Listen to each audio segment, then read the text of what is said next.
YouTube. So how much do you go through to take care of your leaf cleanups, specifically curbsides?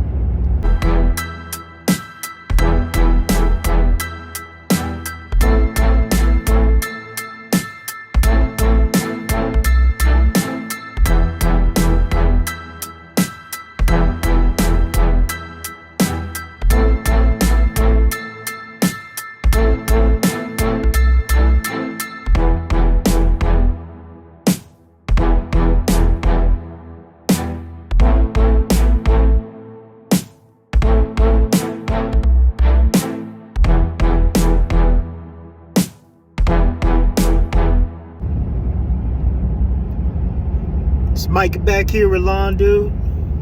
Kind of fired up. Just got my biggest job I do every year for Curbside.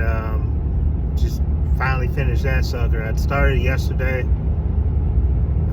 One thing to know about a curbside pickups is the client will never understand exactly what is curbside. Like, I have a client who I love this client. It's a great client. We've had them for years. Their version of a curbside is a huge pile that is probably about, I don't know, maybe about 12 feet long. It's actually longer than that, man. I would say, I don't know, maybe 15 or 20 feet long and about 7 feet wide in the middle of their yard. So I had to stack all that.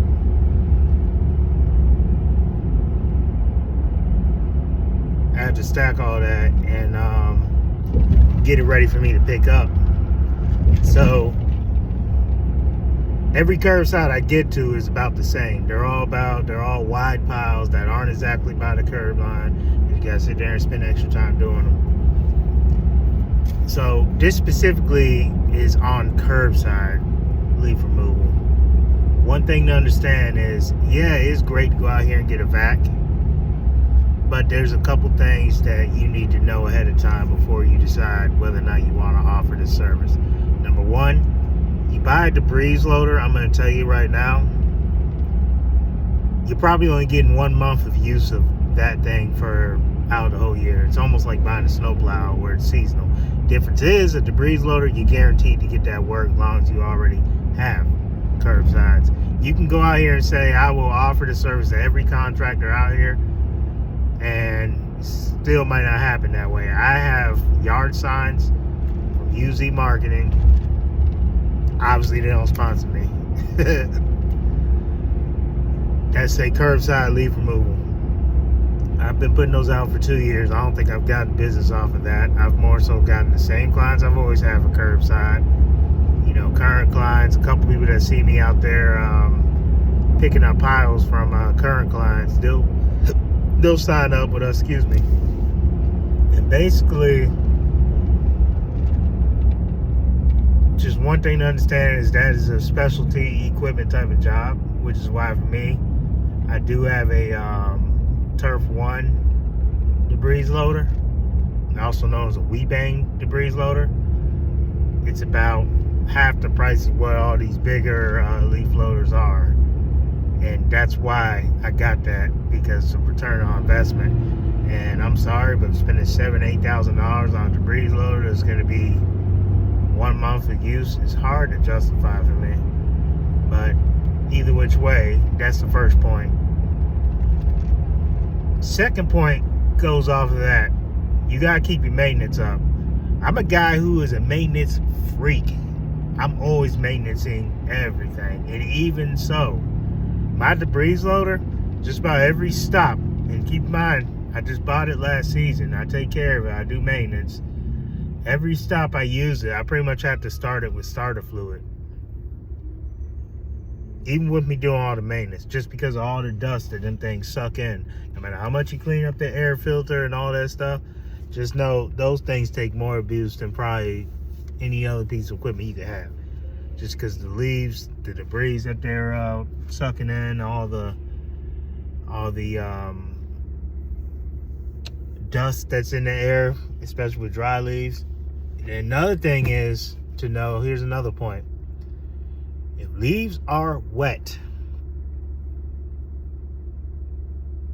it alters how you do the service. It is a lot harder to pick up a wet pile than it is a dry pile, obviously. But sometimes you can't help it.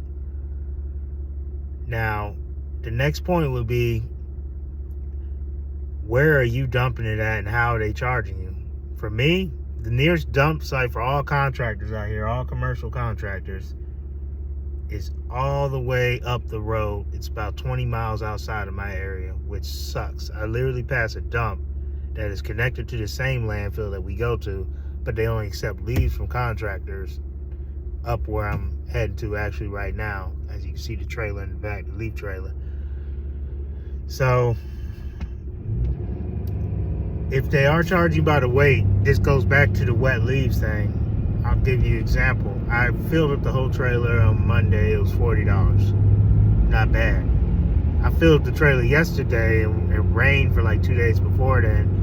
It was $60 and I probably still had a little bit of room. I'm going again right now with a full trailer, the same property that I filled it up with yesterday. And I wouldn't be surprised if that's another doggone $60. So these are all factors that you need to add in when you're vacuuming leaves. Because a lot of people are going to think, oh, I got the vacuum, easy peasy. No, not so much. If you've never used one of those vacuums, you don't know how much work it is to actually move the vacuum. And mine is a 21 horsepower. I had a 31 horsepower Wisconsin Giant vac that pulled behind my stake body when I used to have that. And that thing was nice because it was a bigger hose to pick it up. This vac that I have now does a better job on chopping and shredding, but because it's a smaller hose picking it up, I think it takes a little bit longer, but not by much. As long as you have the leaves fluffed up, it'll do a great job. But the biggest thing to take away from a vac job is, no matter how quickly you think you'll be with this,